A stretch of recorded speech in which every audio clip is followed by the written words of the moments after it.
You know, when I started putting this roast together, Carl told me to call all his friends. That didn't take long. Somebody asked me, why are we giving Carl a roast? Well, I'd like to answer that right now. Who else do you know that is an actual eyewitness to most of the history of this country? It was Karl Lauer that told Betsy Ross. Personally, I feel the pattern is a little busy. But let's run it up the flagpole and see if anyone's losing. Karl remembers, don't you? He goes back to the time TV sets ran on whale oil. He started promoting wrestling shows with NBC. Where do you think they got that egg in which they hatched the peacock?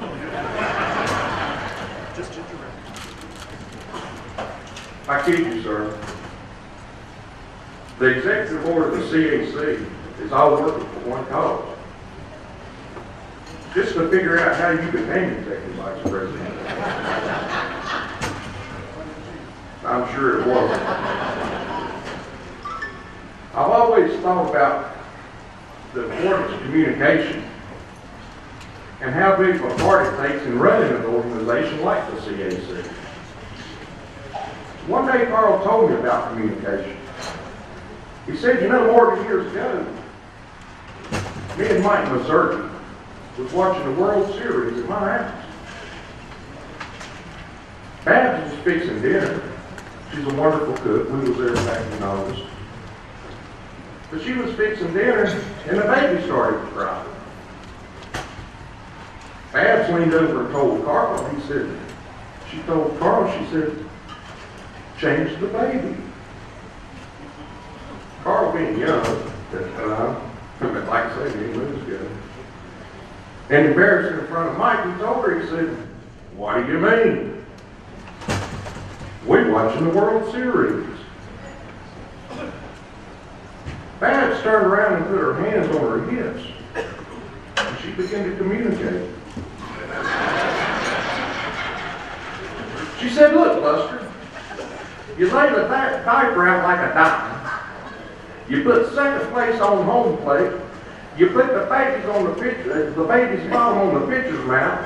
You hook up first and third, slide home underneath, and if it starts to rain, the game ain't called, you start all over.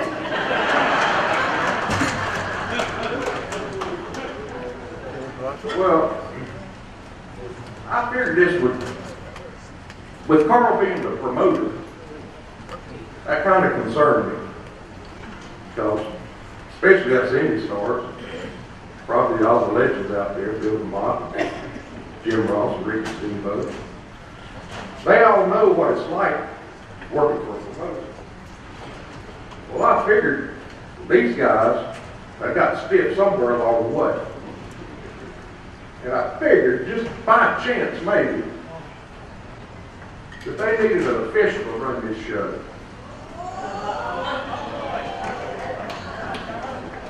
So I guess I'm going to be the official referee of this show.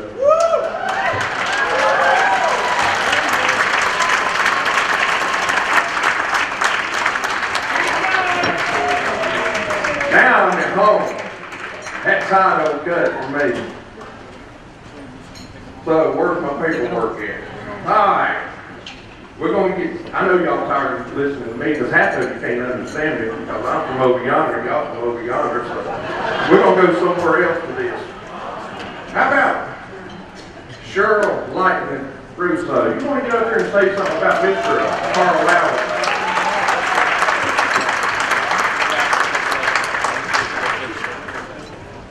Oh, I can't reach the mic.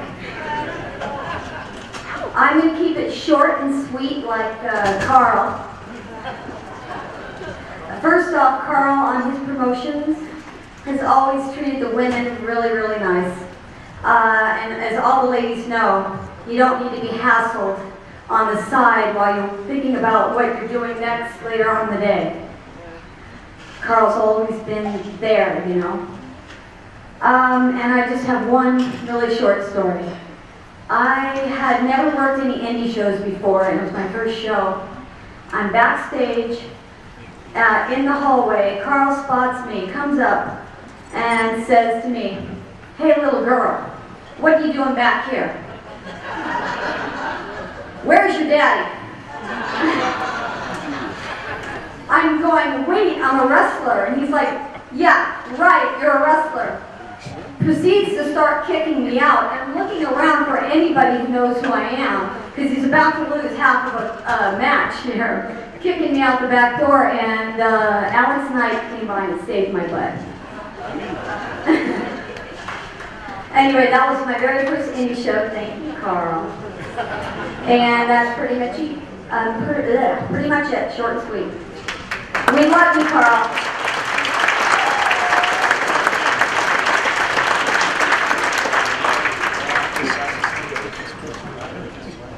I figured that was going to be sweet. This other gentleman I'm fixing to call up here, I'm just going to say his name. Wild Man Jack Armstrong, get up here.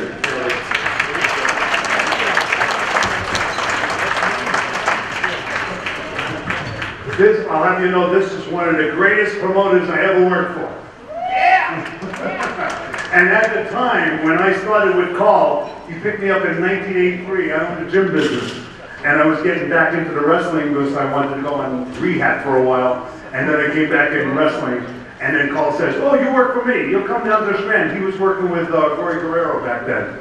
And I said, "Oh, fine, we'll start there." And we started the Strand Theater. And at that same time, Vince McMahon ran shows. And then Eric Shaw ran shows. And everybody was running shows. Joe Palumbo ran shows. But Karl did something a little bit different. He goes, "You know, Jack, you and Chief go out there and do what you're able to do and really bring down this house." I said, "You mean you're giving us a free ride?" He says, "Yeah, do anything you want." I said, "This couldn't be better." So we went out, we go 45 minutes, everybody's screaming, rioting. I said, "That's it." He said, "Good job, man. You did a great job." So it kept on going like that. So then he had this big idea of sending a Jewish boy to Saudi Arabia. That was a great thing. He goes, "You know, I don't think they're going to let you in." I said, "I don't think so either." So I said, "Wait till I change my name to Jack Armstrong." So he goes like this. So it was too late. I ended up going with the WWF to Kuwait. But the funny part about it is I said, he always tried something new. Then he goes, "You know, Jack, I got an idea. I want to become your manager, but I can't let anybody know. I can't let my wife know that I'm your manager. Nobody should know that I'm your manager. I'm going to wear a full outfit and go as the boss man." So he goes like this. "And if it gets too hot out there, I'll just send Don Osterman in my place." So I go like this. So we almost had a riot with him as my manager. I said, "You're doing great, Karl. You're doing great." He goes like this. "Get Karl out here. Get Osterman out here. Osterman will take over for me." So I said, Don comes in. He says, "Why are all these people mad at me?" I said, "Well, you know, that first boss man's a hell of a boss man, let me tell you. He knows his shit out there, let me tell you. He knows how to get these people riled." So I go like this. So then Don finishes the match and everything. Then we go on to the next thing. Now we have we had the Olympic Auditorium. And Crockett came up with his people, with Ric Flair and Magnus TA and all that. And Karl says, "You know, I have to put 3 matches on." He got all his top boys from TV. We had a good crowd, about maybe 4,000, 5,000 people. So I go like this. He says, "It's going to be you and Chief last match.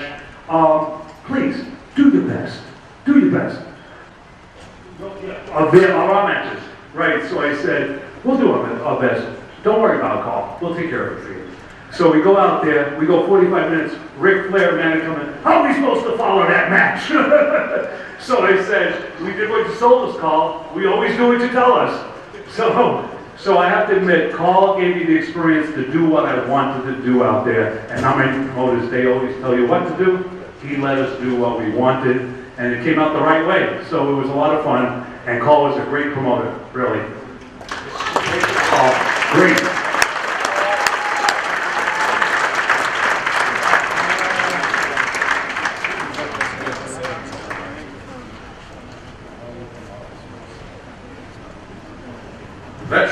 changed as he got older.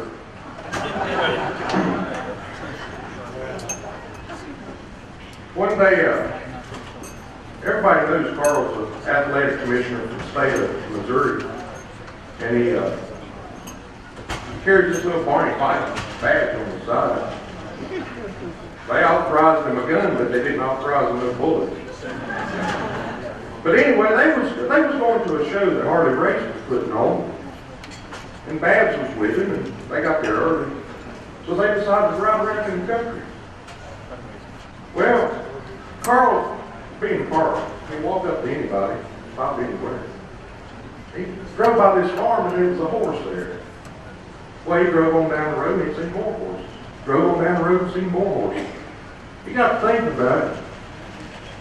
He said, I believe I'm going to ride a horse today. So he got to look and he found another horse.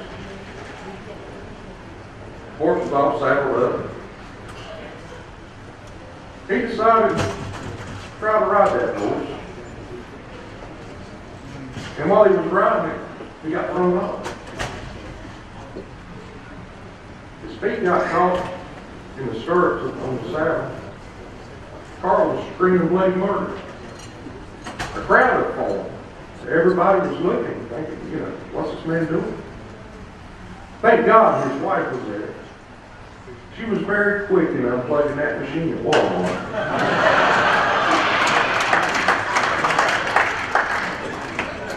All right, enough of my southern humor. Scott Schwarz, come on up here.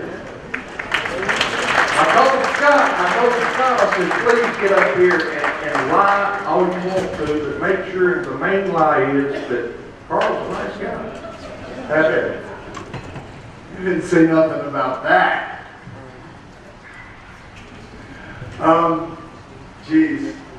Karl Lauer is one of a kind.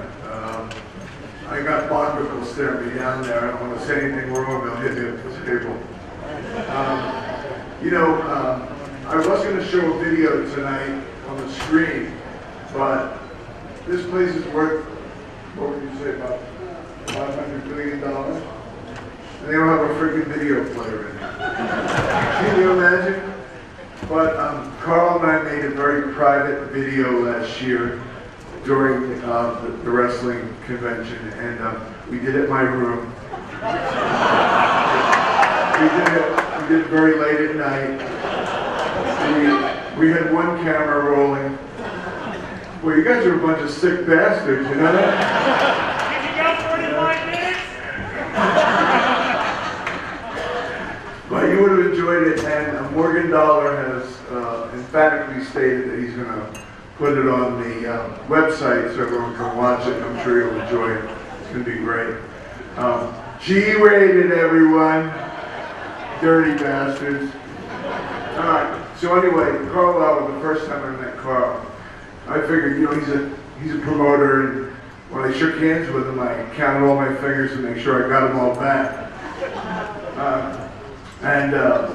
Then I asked him if I was going to take a swim in the pool, and when I went in the pool, he said, "Oh, I'll hold your wallet for you." I said, "Okay." And I went in the pool, and I came out, and Karl was nowhere to be found. And my cell phone was there, and the phone was ringing a couple days later, and I answered it. It was Karl. I said, "Karl, where's my freaking wallet?" And he said, "I got it. Your wallet's safe. It's fine." And I said, "Okay, cool. And where are you at?" He said, "Rolla, Missouri." Until that day, I really didn't know where Rolla, Missouri was. But, basically, it's all fun and games, and really, I mean, if I had reached out into the pit of my heart and say something about Karl Lauer, I probably couldn't find anything bad. God bless the United States, God bless America, God bless Karl Lauer. I think the guy is great, and I can truly bless Karl's friend. And that's all I can really say about Karl Lauer. Jokes are jokes, and you guys will see that video and you'll feel bad about thinking what you thought. I know what you thought, okay? So that's good for Karl, and thank you for coming tonight and honoring this great man.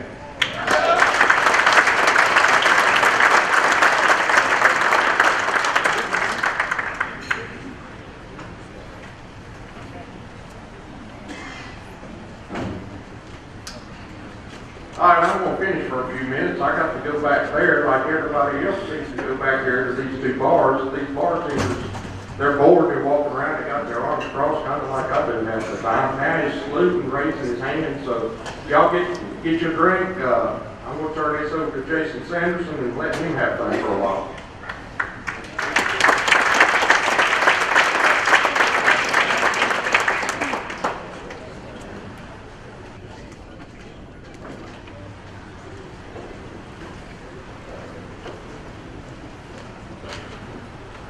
Well, after listening to Scott's introduction and knowing exactly what you were thinking as he was talking about the video he was doing, you now understand why the one sacrament I will not perform at the CAC is that of confession. The church doesn't pay me enough to hire that good of a therapist. The other reason is, nobody in this room really knows the difference between confessing and bragging.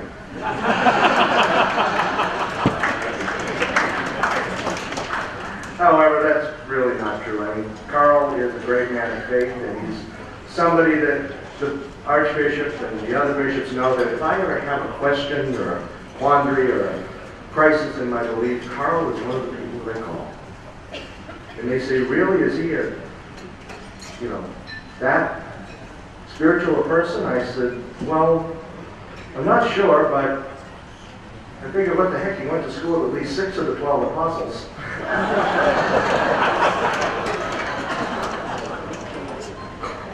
But no, Karl has been somebody that's helped encourage me in my journey, and was one of the ones that actually helped me return to the priesthood.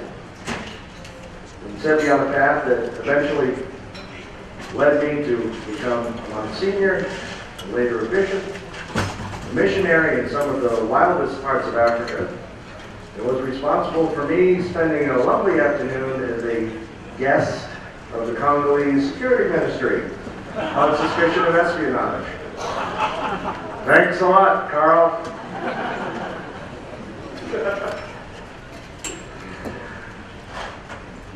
But also, in keeping with Karl's belief and strength of character, I would like to introduce another man of faith that's an inspiration for both Karl and myself, Mr. Clark Pierce.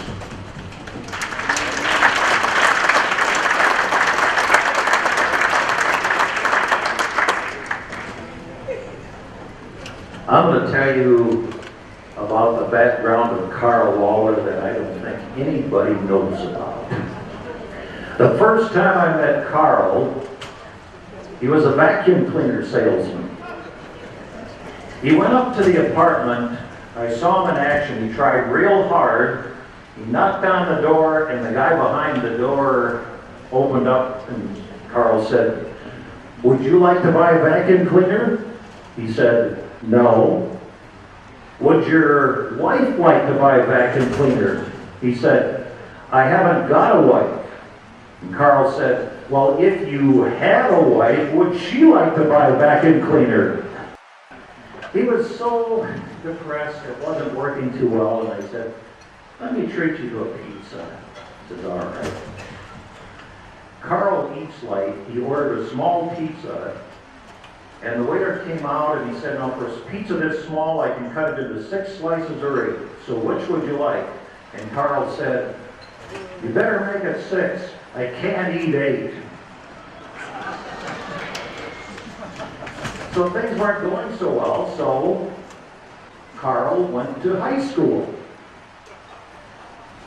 And in high school he said, "I'm going to make the best of this. I'm going to come out with 3 diplomas when I graduate," which is pretty uncommon. Well, what happened for the first diploma was he went to work for the federal government, and he had to take a course everybody in the feds has to take once a year. It's called the Prevention of Sexual Harassment. Well, Karl completed the course, but he was supposed to get a certificate of completion. However, the Fed's printing department botched it, and he received a diploma of achievement in sexual harassment. Yes, he's pretty good at it.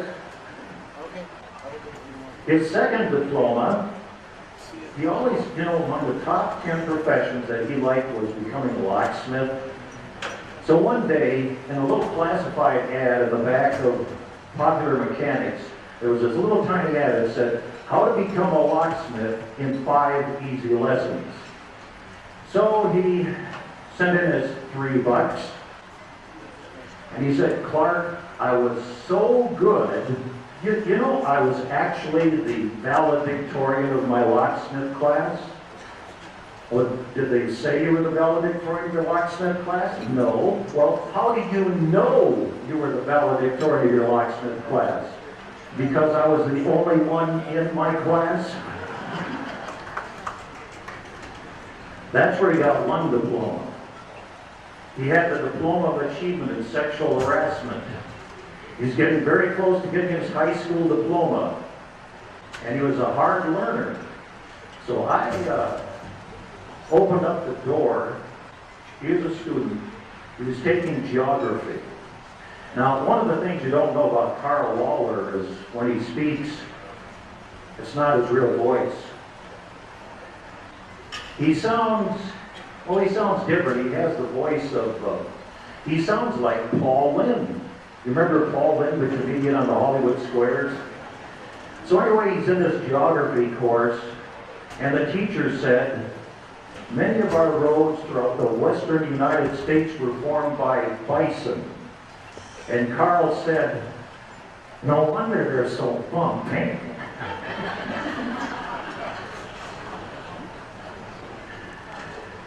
So then Karl reached the milestone. It's time to get the high school diploma. And at this time there was a survey. 10,000 people were asked the question, when was the happiest time in your life?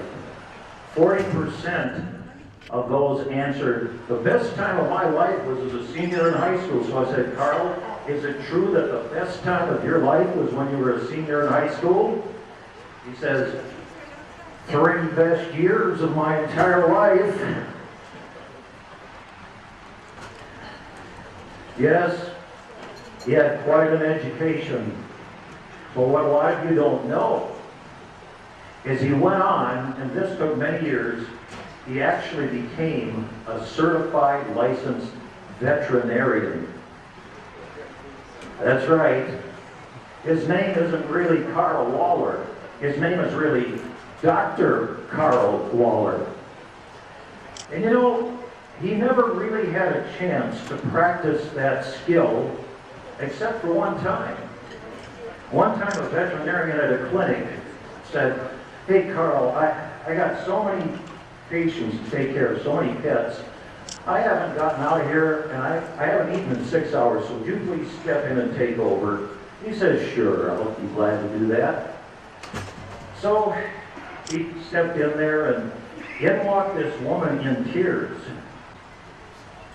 And Karl said, what seems to be the trouble? My dog Fido. Today I was feeding my dog food. I poured the food into the bowl, and as I did, my wedding ring fell right off into the bowl, and Fido ate my wedding ring. My wedding ring is inside Fido. What am I going to do? And Dr. Lauer said, follow him around with a shovel for a couple of days.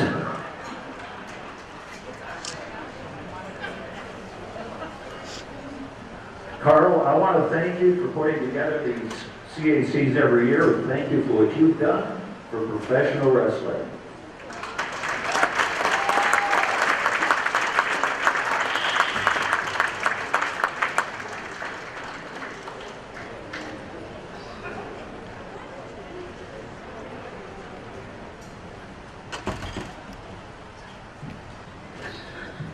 Before we go on, I'd like to make a public service announcement to the rest of the roasters.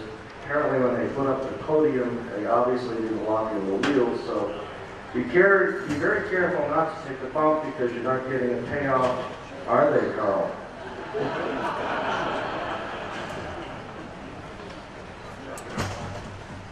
And now I would like to introduce one of the men that Karl introduced me to a few years back. And I had a wonderful time talking with him. I found out that his father was actually the most decorated American serviceman in military history.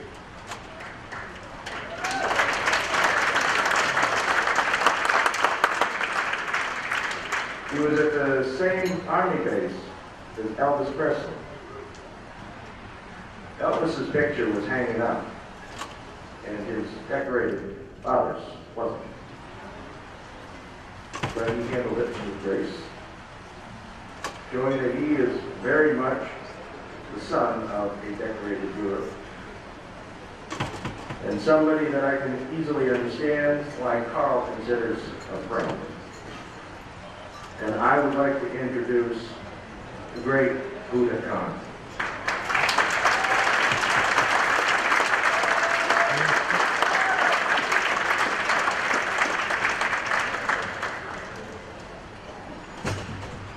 Well, as I've been listening, everybody wants to say good things about Karl. So I'm going to say a few things about Karl, and some good things.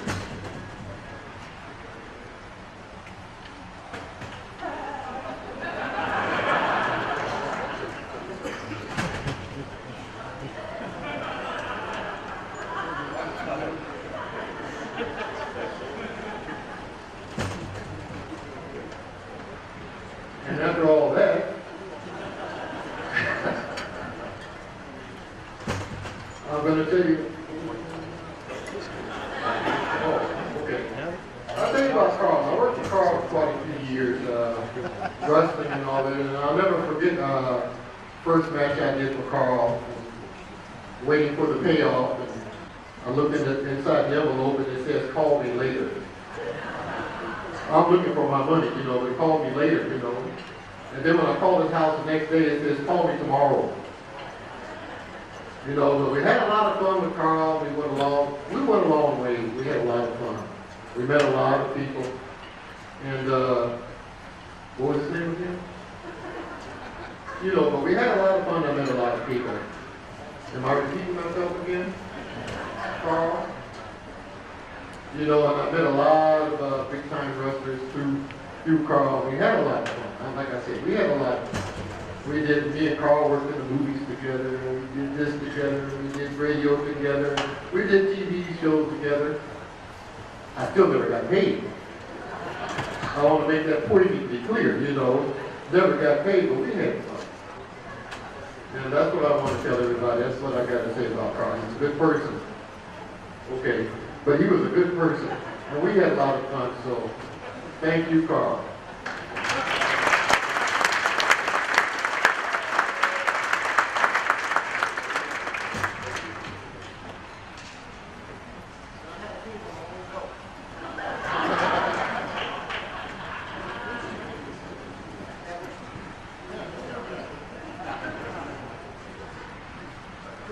Well, the next person I was going to introduce was the legendary Harley Race.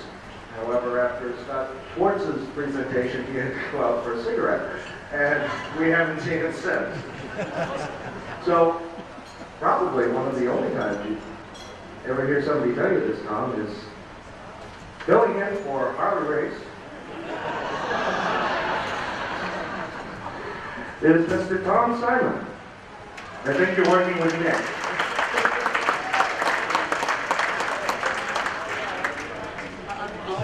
Jason, I'm really embarrassed, I have to tell you. When I got the call to do this roast, I did research.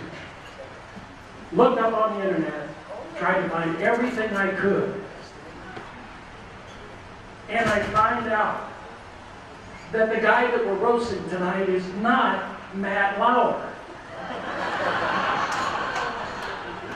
I got 5 pages of notes on Matt Lauer. In all fairness, I do know Karl. I met him in 1998 in Springfield, Missouri, at the first WLW taping. Now, the first 3 guys that I met, first one was Wild Bill Ash, Arkansas guy, kind of hard to understand. maybe from the St. Louis area. Second guy I met was Harley Race. Kind of hard to understand, but not too bad. And then I met Carl. First interview I saw Carl do on that TV show, and I'm quoting here. You know, we made a lot of money with the luchadors in California, so we're going to bring them out here to Missouri. Right? Never did see the luchadors. But I was lucky enough to be able to say that I worked with Karl Lauer. And I'm also proud that after all these years, you remember my name. Karl, thank you.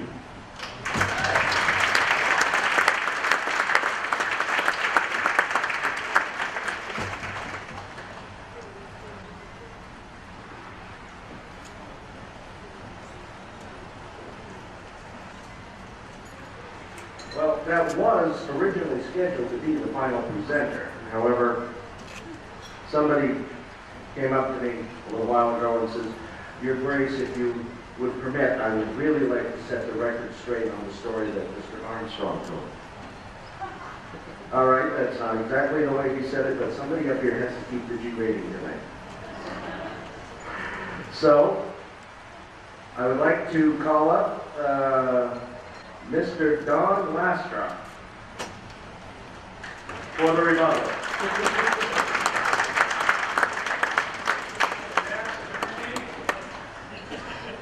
Hi, Carl.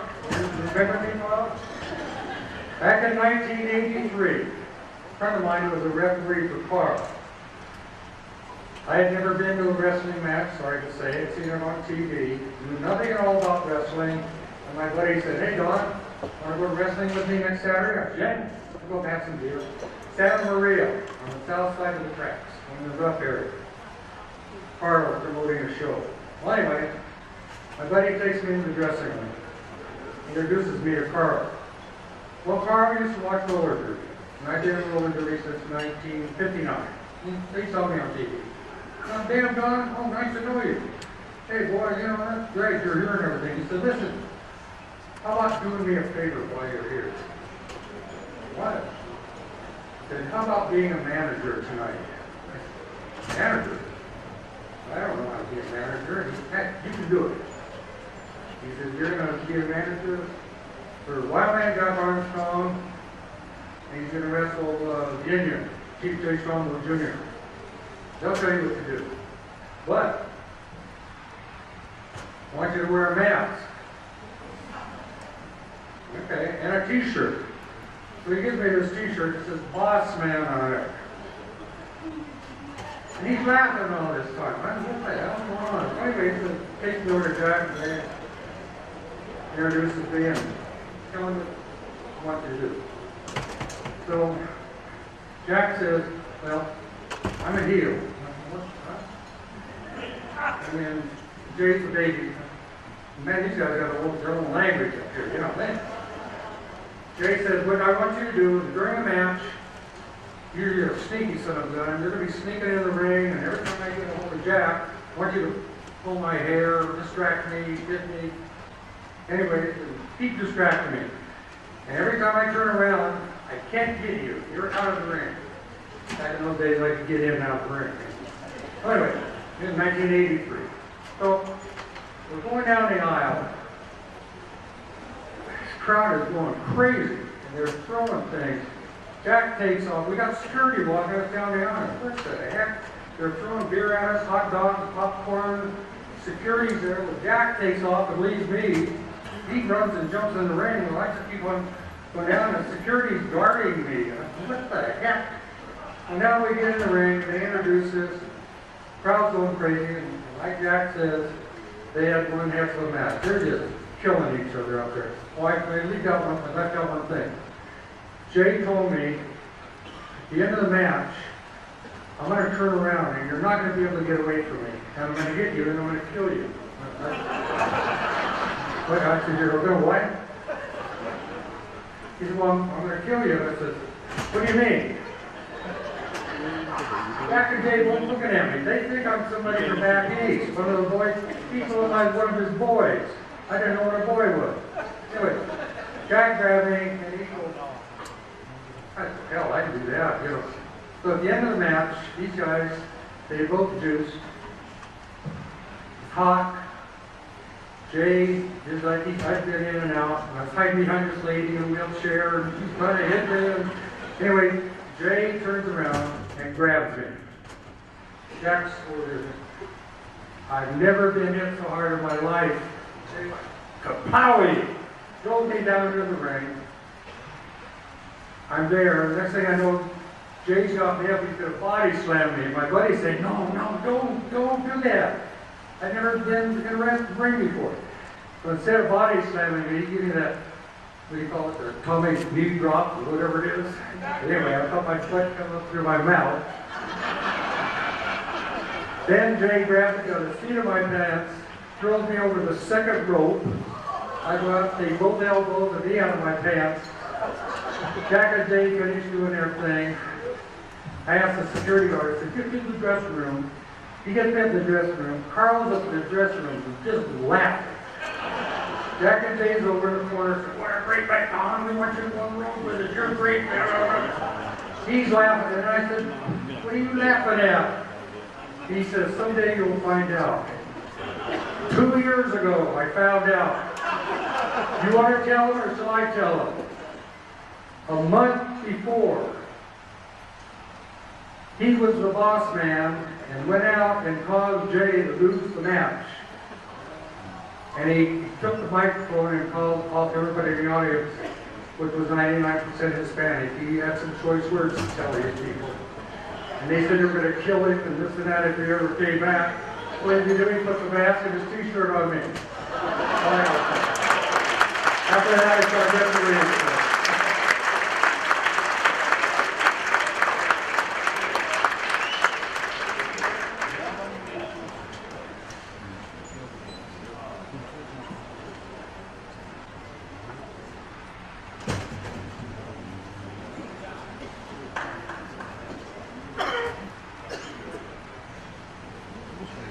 You know, being the youngest of 6 kids in my family, as well as being the runt of the litter, what are you laughing at? Lying is a sin.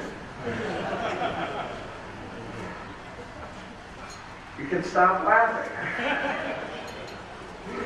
No, but sometimes, you know, birthday presents, Christmas presents, dinner get served. Being small, it's easy to overlook you. Now, you're small, you're easy to overlook. But we did not forget you, and we have saved the best for last. And so, let me introduce to you a man that Karl speaks very highly of. And I can easily see why. Ladies and gentlemen, Mr. Al Burke.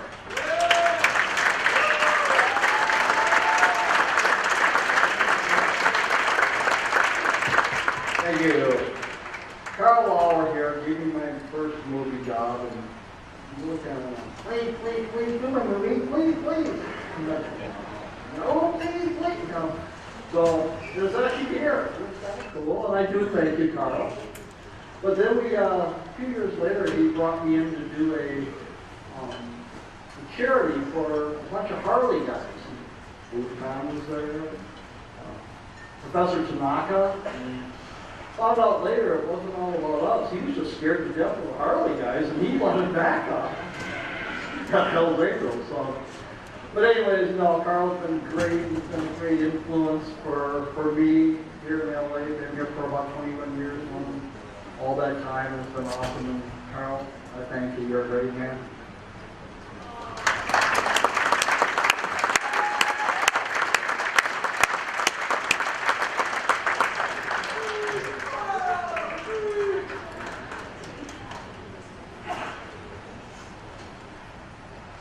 Well, before Karl gets up to present his side of the stories, we have a video for you. Relax, it's not Scott's.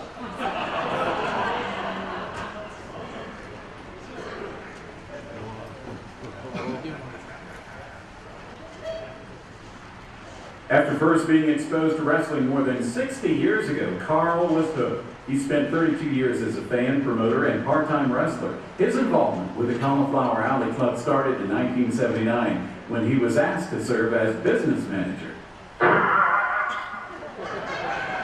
And in 1981 assumed the role of chairman of the board, a position which he still holds. Karl has been the main contact for the club and spends many, if not most evenings on the phone with various members or directors of the club, making sure that operations continue smoothly.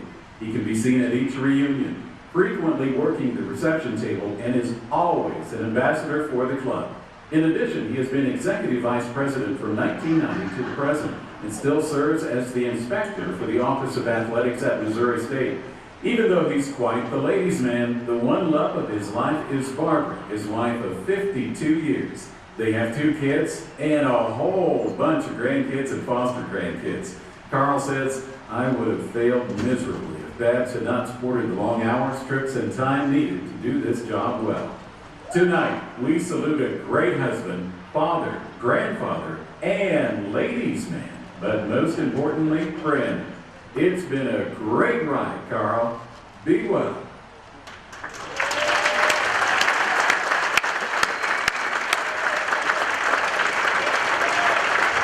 And now, ladies and gentlemen, in the words of our great past president, Mr. Red Bastine, the man of the hour, the man with the power to speak to this hour, Mr. Karl Lauer.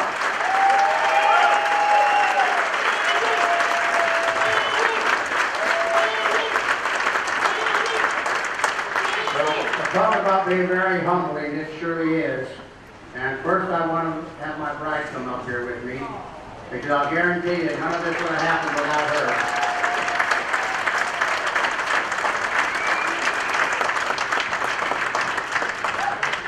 When I first started this job, we had 368 members. Today we're a little over 8,000. So, and they're all over the world. Now, I'll tell you one thing. She had to give me a lot of support because it's not easy getting phone calls at 3 in the morning and someone saying, "Who's going to be at your next reunion and can I take a picture with them?" 3 o'clock in the morning, buddy, I don't know. You know, I mean, we get phone calls 24 hours a day, and once in a while she gets a little upset when phone calls come in wee hours of the morning, but generally she answers the phone. If you call, it's generally her talking first, and then we go on from there. But the club has really meant a lot to me and to our children. And today, you saw that first picture up there, but we have 6 foster children on the ranch also. And so, with all the kids, and this last heart surgery that I went to, I mentioned heart surgery without another minute. I want you to meet Dr. Mark Moon. Doc, stand up. Dr. Moon is one of the most respected heart surgeons in the world. We became friends 5 years ago, and I am so humbled and proud. He flew all the way from St. Louis to be here tonight. He was going to stay tomorrow, but he's got 2 more heart transplants to do on Thursday, so he's leaving tomorrow night. But Doc, I greatly appreciate you.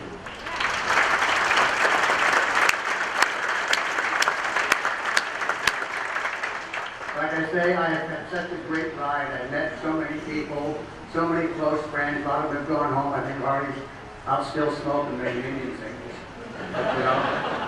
But Ricky Steamboat, I'll tell you one thing about Ricky Steamboat. Nobody eats chicken like Ricky Steamboat.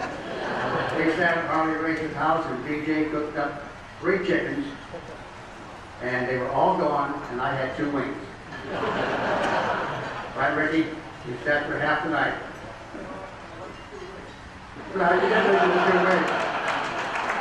And I got to know Jim Ross just a few years ago. On our way down to Texas, we stopped by at his restaurant. He graciously greeted Barbara and I. We had a chance to meet his lovely wife, Jan. And until we closed up the rest, I looked forward to them live Jill pickles. They were fantastic. Jim Ross, thank you, sir, for being a member of the club and a friend. And there's so many people I could go through this whole audience. I made so many great friends over the years. And people say, do you have one highlight in your life of someone that you met? Besides Mike Mazurki, who I idolized as a person, that he was a real giving person. Mike would call me up 2 or 3 times a week, to meet me. I knew that was going to be a job to do. He'd give me envelopes full of cash and where to go and to pay someone's electric bill, their rent, something, some one of the old timers that was hurting and might pay cash. He had one requirement. No one should know it came from him. I think everybody knew it. But the highlight one day, he called me up to have lunch, and I walked in there, and I lost my breath. So I got to meet Jimmy Cagney. Those of you who know who James Cagney was, that was the epitome of a movie star, as well as a boxer. And Jimmy Cagney, that was probably the biggest thrill, meeting this guy. And you could tell I was kind of starstruck. And I always remember saying, I'm an ordinary guy, do an ordinary job, I just get paid for having fun. That's how humble James Cagney was. So, I don't want to keep you going too late, because I know Dr. Webster is expecting another 300 greats tonight. And so, thank you so very, very much. It's extremely humbling. God bless you, and I hope to talk to you tomorrow or tonight. Thank you again.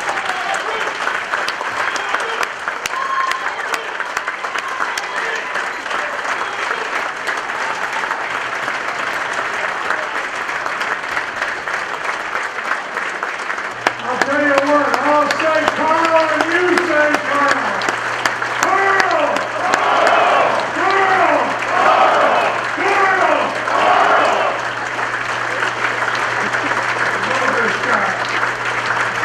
Barry, the check will be in the mail once I get home.